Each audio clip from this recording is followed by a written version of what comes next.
नमस्कार। आज हम एक ऐसी कहानी की तह तक जा रहे हैं जो लखनऊ के एक पुराने इंजीनियरिंग हॉस्टल से जुड़ी है और खासकर वहां का एक कमरा, कमरा नंबर 404। जी हाँ, ये कहानी हमें मिली है एक वृत्तांत से जिसका नाम है कमरा नंबर 404, एक भयावह हॉरर कहानी। और बात है ये साल 2012 की। अच्छा, 2012 की। हाँ, जब अली नाम का एक नया स्टूडेंट हॉस्टल पहुंचा और उसे वही कमरा नंबर 404 अलॉट हुआ। अजीब बात ये थी कि ये कमरा कई सालों से बंद पड़ा था। कई सालों से बंद, और फिर अचानक एक नए स्टूडेंट को दे दिया। ये तो यहीं से कुछ अजीब लगना शुरू हो जाता है ना? बिल्कुल। और अली ने पूछा भी वार्डन से, तो वार्डन का जवाब था, कुछ नहीं बेटा, बस लोग ज्यादा सोचते हैं। बड़ा ही गोलमोल जवाब। लोग ज्यादा सोचते हैं। चलिए, इसी ज्यादा सोचने के पीछे की कहानी में थोड़ा गहरा उतरते हैं। तो अली जब कमरे में गया, कैसा था वो कमरा? देखिए, वृत्तांत के हिसाब से पहली नजर में तो कमरा साधारण ही था।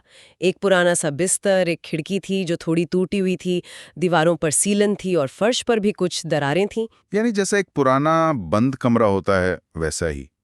कुछ फौरन डरावना नहीं लगा उसे? नहीं, फौरन तो नहीं, लेकिन ये शांति, जैसा कि अक्सर होता है ऐसी कहानियों में, ज्यादा देर टिकी नहीं। पहली रात को करीब 2:30 बजे के आसपास अजीब चीजें होने लगी। 2:30 बजे रात के?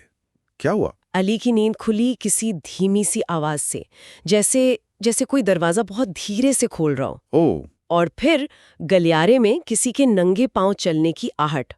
और जो सबसे अजीब था, बाथरूम का शावर वो अचानक अपने आप चलने लगा। अपने आप? ये तो वाकई डरावना है। सिर्फ पहली रात में इतना कुछ? हाँ, और ये तो बस शुरुआत थी।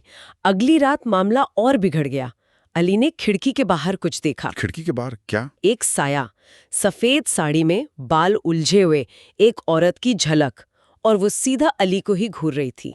बाप रे! लेकिन जैसे ही अली थोड़ी हिम्मत करके खिड़की के पास गया, वो साया गायब, हवा में जैसे घुल गया हो। जाहिर है इन सब चीजों का असर तो पड़ा होगा अली पर। बहुत ज्यादा। कुछ ही दिनों में अली एकदम बदल गया। चेहरे पर हर वक्त एक डर सा रहने लगा, आंखों के नीचे गहरे काले घेरे बन गए थे।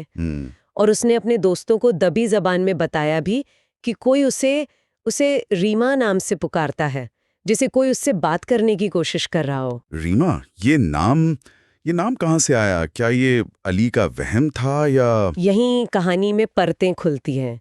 एक सीनियर छात्र ने अली की हालत देखी तो उसने उसे उस कमरे का राज बताया। राज? कैसा राज? उसने बताया कि कई साल पहले उसी कमरे में एक लड़की ने आत्महत्या कर ली थी। ओह! वजह थी प्यार में धोखा।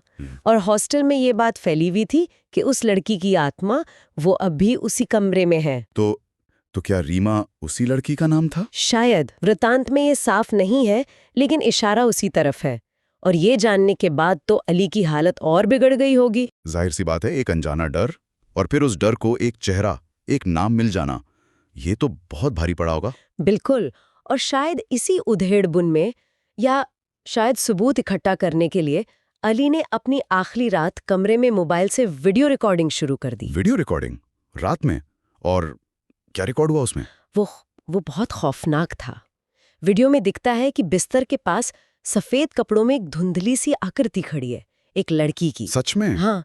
और फिर एक आवाज सुनाई देती है, धीमी उदास सी आवाज जो पूछ रही थी, तुम भी मुझे छोड़ दोगे? हे भगवान, तुम भी मुझे छोड़ दोगे? और इस आवाज के फौरन बाद वीडियो में अली की एक तेज, एकदम दहशत भरी चीख सुनाई देती है और फिर स्क्रीन काली हो जाती है, रिकॉर्डिंग बंद। और अगली सुबह अली का क्या हुआ? अगली सुबह कमरा खाली था। अली गायब? गायब?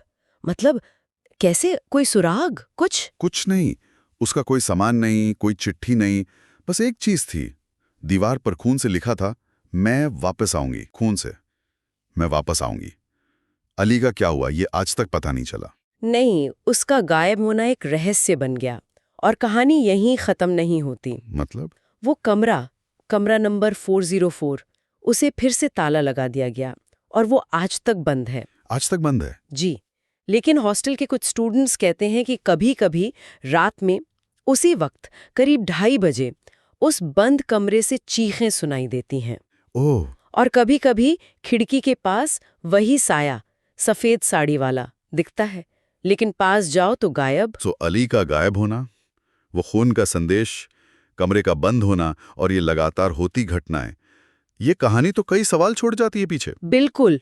और ये सोचना वाकई दिलचस्प है कि क्या उस कमरे में जो हुआ, जो भावनाएं थीं, धोखा, दर्द, अकेलापन, क्या वो इतनी गहरी थीं कि वो वहीं ठहर गई, हवा में बस गई? हाँ, क्या भावनाएं किसी जगह को इस तरह जकड़ सकती हैं? कौन जाने। और वो संदेश, मैं वापस आऊंगी, क्या ये सिर्फ एक आखिरी चीख थी, या जैसा आपने कहा, किसी और के आने का इंतजार? शायद ये सवाल हमेशा उस बंद दरवाजे पर दस्तक देते रहेंगे।